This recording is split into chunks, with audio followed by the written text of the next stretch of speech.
Hello, I'm Janet Ayers, and in this session we're going to talk about the nature of leadership, specifically in the context of our communities. And as we work in our communities, we know that we're facing changing times. And there's several forces that are making us think about our work and how we work together to address some of these very complex issues in different ways. For one, we know that we are urbanizing. My work is primarily in rural communities, and we know that as we become a more urbanized country, it's affecting how we work and the issues that we face in our rural areas. Globalization is something that has an effect on all of us. What happens in another part of the world affects us even in the most rural, remote community. We also know that we have limited resources, whether it's money or energies, to expend on any one issue. So how we invest our resources is an issue that continues to be a challenge to us in leadership. We also know that our demographics, the character makeup of our people are changing. And with these changing demographics, so are the social values. Our technology is driving so much of these changes that we're facing at a very, very rapid rate. So how we communicate and where we get our information is also an important issue as we move forward. And always of concern are the demands on our environment. Air quality, water quality, how we use our land are just some of the issues that face us in our communities as we're addressing these changing times.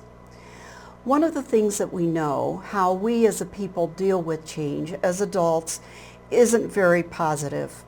It often creates feelings of uncertainty, feelings of not knowing where to go, threats to our traditions and what's known. It takes us out of our comfort zone. And so as adults, we're often resistant to change. But we also know that with change comes new opportunities. And in those new opportunities is a chance for growth and development, both for us individually as well as for our community.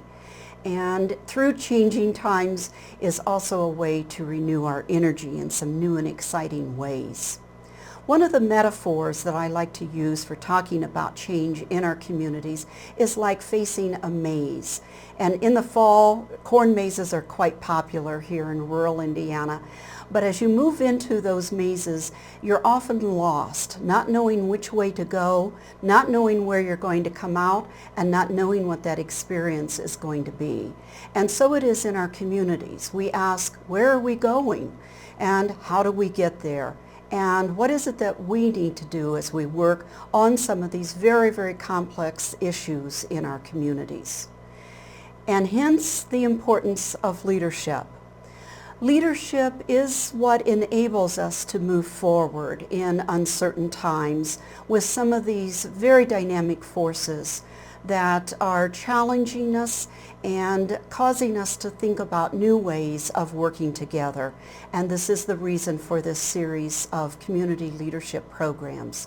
So I'm depicting leadership here like this picture, where I believe this group of people were sitting around talking about tourism in their community.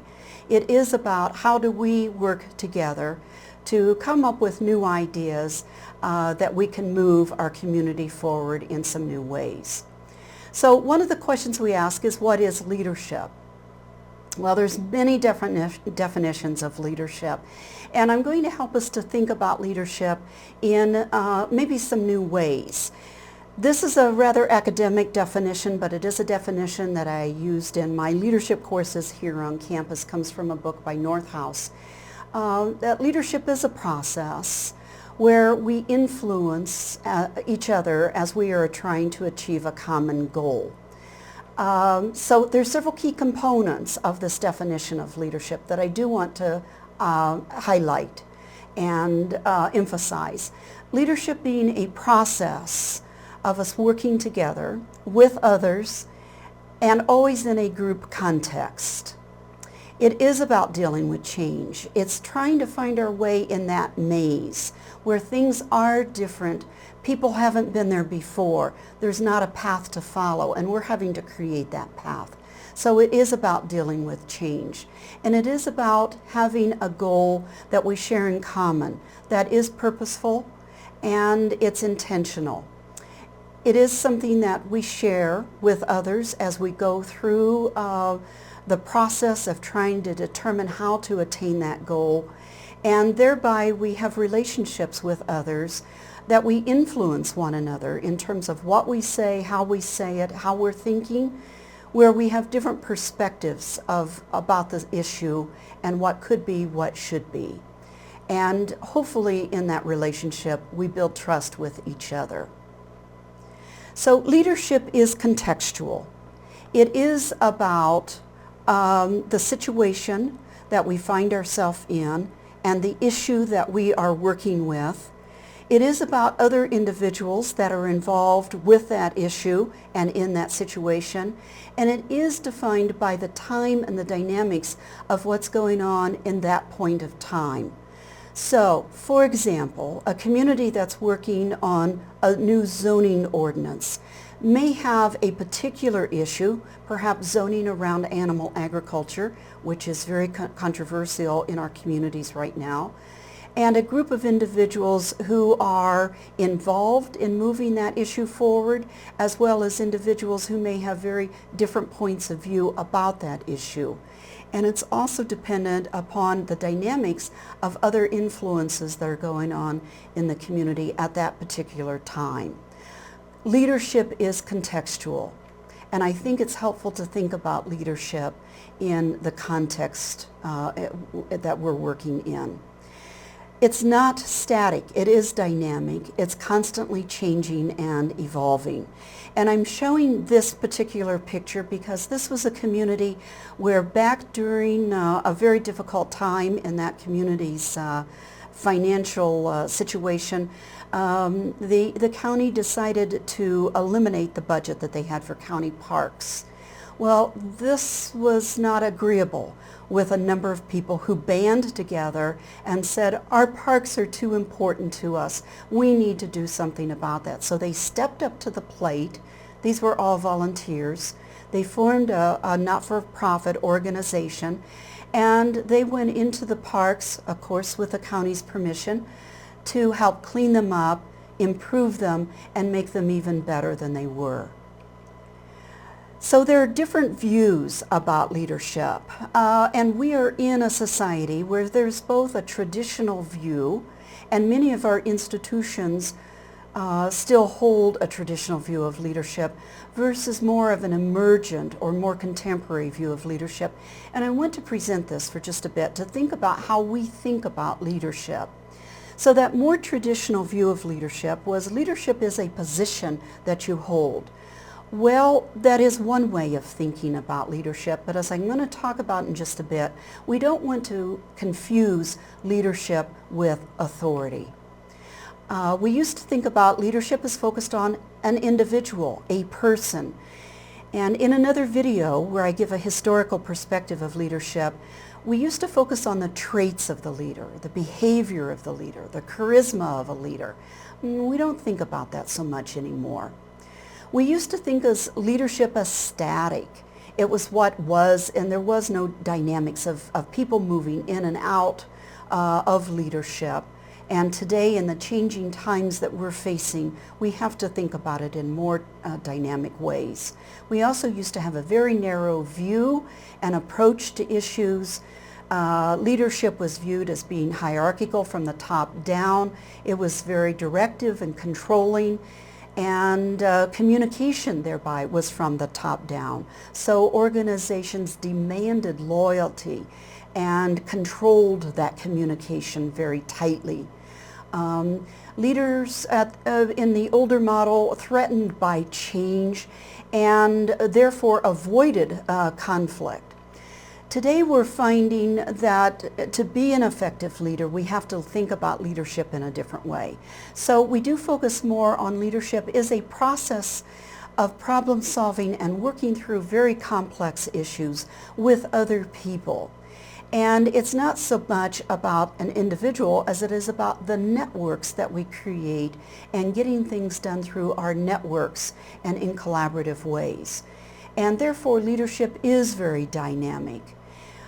So we take more of a systems approach to issues. In other words, in community, if we're talking about community economic development, we can't go too far down that pathway without also talking about the educational system, the healthcare system, housing, and a whole number of issues as they are all interrelated. And to approach these complex issues, the only effective way is working collaboratively with others and finding partners who share the same issues. And in doing this is the empowerment of others rather than focusing just on the individual leader. So this mandates that communication is in all directions. It's transparent, it's up, down, and sideways, all at the same time. And we're today finding that effective leaders are challenged by change. While they may be facing that maze of change where they don't know exactly where to go, what way to turn, or what those outcomes might be, they know that it's a problem to be solved, and we can work on this together, and we can find our way if we work together. And conflict is inevitable anytime we bring about change because of the human dynamics I mentioned earlier about our feelings toward change, that we approach change, knowing that conflict is inevitable and that through that it leads to innovation. So a couple of other views about leadership. Positional leadership is about the formal titles, roles, responsibilities, authority that lie in a position, in an organization, in a community. So our county commissioners, our county council, our mayor, those are all positions. And with those positions, there's a certain set of expectations and responsibilities. That's authority, very important, but it's a little different than what we call emergent leadership, which refers to what people do and how they acquire support from collaborators. Again, the difference between authority and leadership. So obviously a person can be a leader and not have authority, or a person can be in a position of authority and not possess leadership. Hopefully, we learn how to bring both of these together to be most effectively. I think another important point is thinking about leadership and management and how we use those words. Management to me is about ensuring that our organizations, our communities are running efficiently, that we're able to meet our goals, meet our budget, and there's some level of routineness and efficient operation about our organizations. Leadership is a little bit different, of looking out, looking beyond, looking at the bigger picture, longer term perspective, and asking strategic questions about where are we headed. In other words, it's facing that maze that gives us a certain amount of uncertainty about where to go because we're dealing with change. Leadership is about change.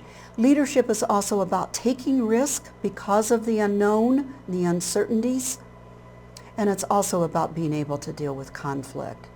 So both of these functions are really critical in our organizations and in our community. So is a person a leader or a manager? Well, I think that's something we ask ourselves, and we can be both a leader and a manager at different points in time, in different situations. But I do believe each of us have a propensity that maybe we see the big picture a little easier. Some of us may prefer to make sure that the operation is running smoothly. It's also areas for us to grow and develop our skills and competencies. I think this also says a lot about why we need to work with each other. I'm going to give a little illustration here about how I define the difference between leadership and management in a community. So I live in a community where we have a wonderful trails system. And on those trails every spring, there's a lot of volunteer call-outs to come and help clean off those trails. And volunteers show up with their cutters, their chainsaws, and other equipment that they need to help clear the trails. And if it weren't for our volunteers in our communities, we would not have the quality of life that we have. We're so dependent on volunteers.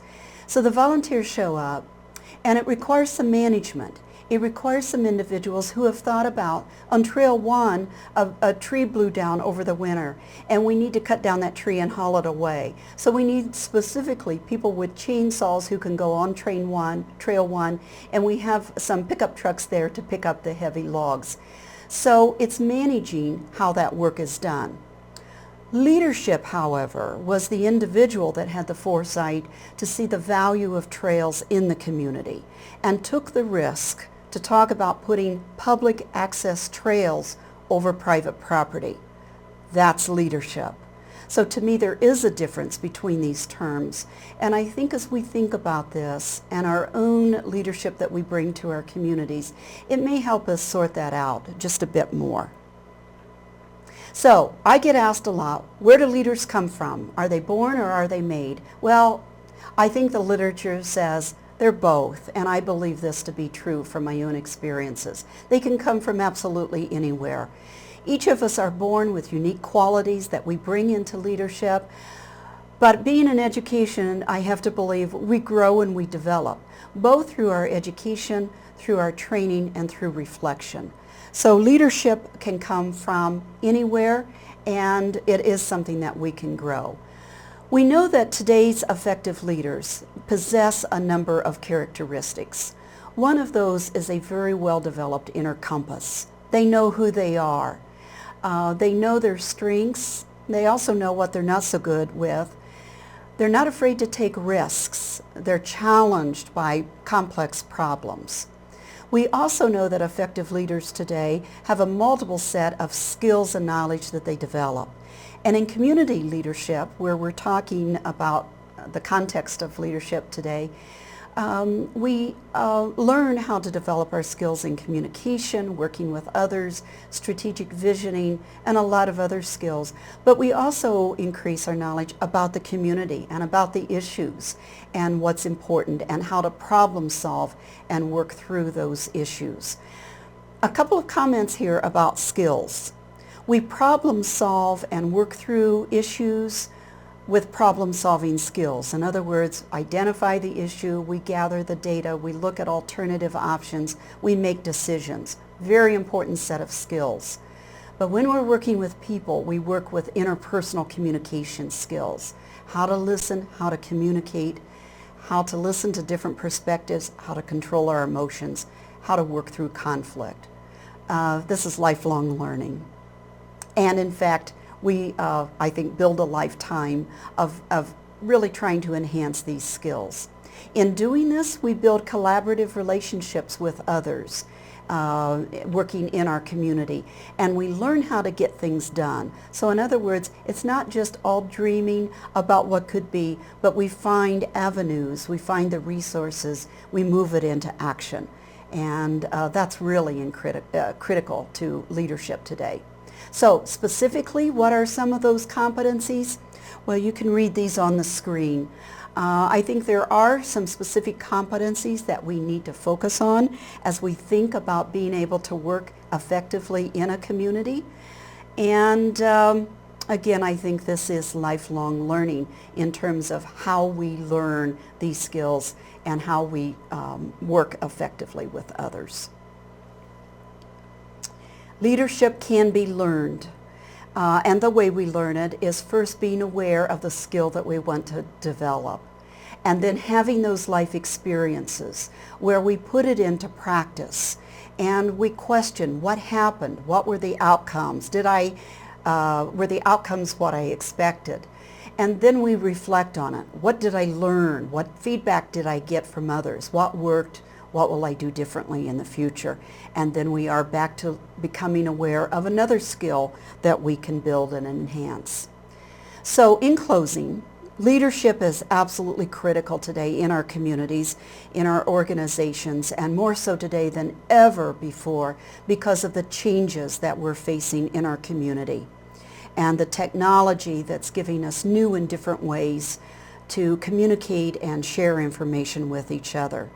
But leadership is not an end in itself, but it is a means by which we work to resolve some of these important issues that we're faced with in our communities. And leaders are defined by what they do rather than by their title.